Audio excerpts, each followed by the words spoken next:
So when people subscribe to your email list, they can do so via your creator profile if you have it set up. If you're not familiar with creator profile, it's one of the features you can get under the Grow menu under creator profile. And when you click on that, you'll be able to basically design like a 7-page mini website that represents you and your brand. To give you an example, that's what mine looks like for my creator profile. So when people come here, they can see recent posts that I created. They can see different links I've got, products I sell, recommendations, links to my YouTube channel, LinkedIn, etc.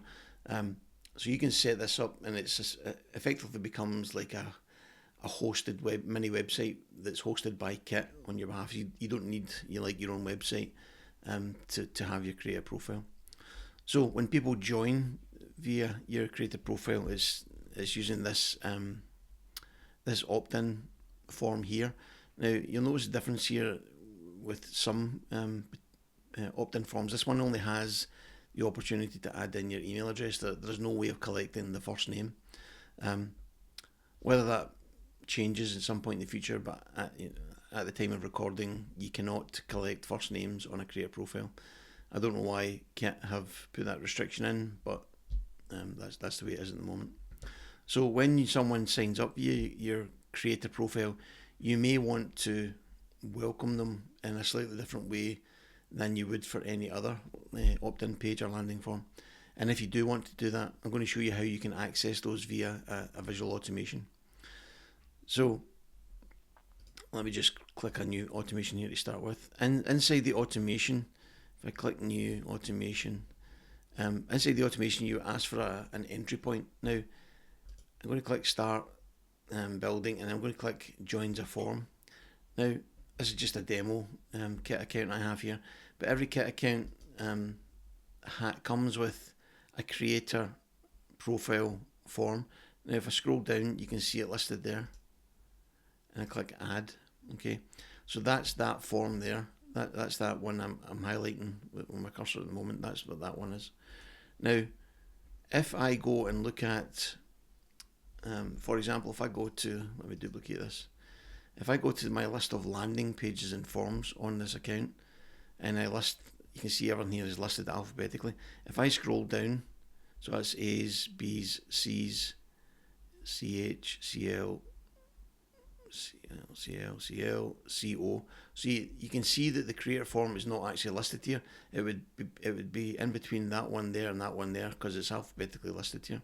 So they don't actually show on the list of landing pages and forms, but when you're creating an automation, it does appear as a selectable entry point for your automation. So you can do that.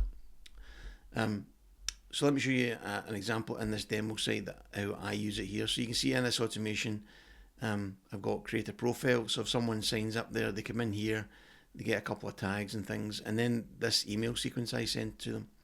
Now, the difference in here for me is that I like to collect people's first names when they sign up to my email list. So I make it slightly different for this sequence. So down here, I'll say the usual, thank you for subscribing, etc.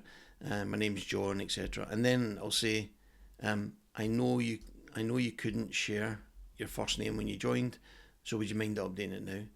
It feels impersonal when I start emails with hi there.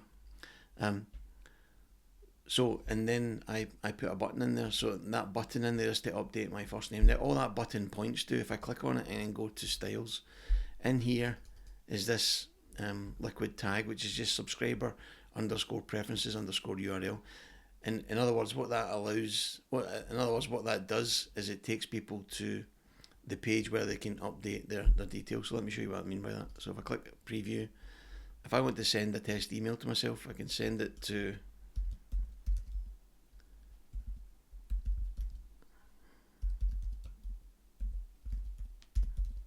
let's say that email address there. Now I'll send an email to my account, and then if I get into my emails, okay, so this email has now arrived, so I'm going to open it, and now you can see because I don't have a first name against this subscriber in my Kit account, it now says update my first name, and when I click that, and this is a preview email, so it's going to show me a preview link. So you can see there's just a preview page, but in here I've now got the opportunity to put my first name and update it if I want. So that's just one way of how you can use the create a profile form to welcome people into your email list, and also to get them to add the first name if that's something you want to do.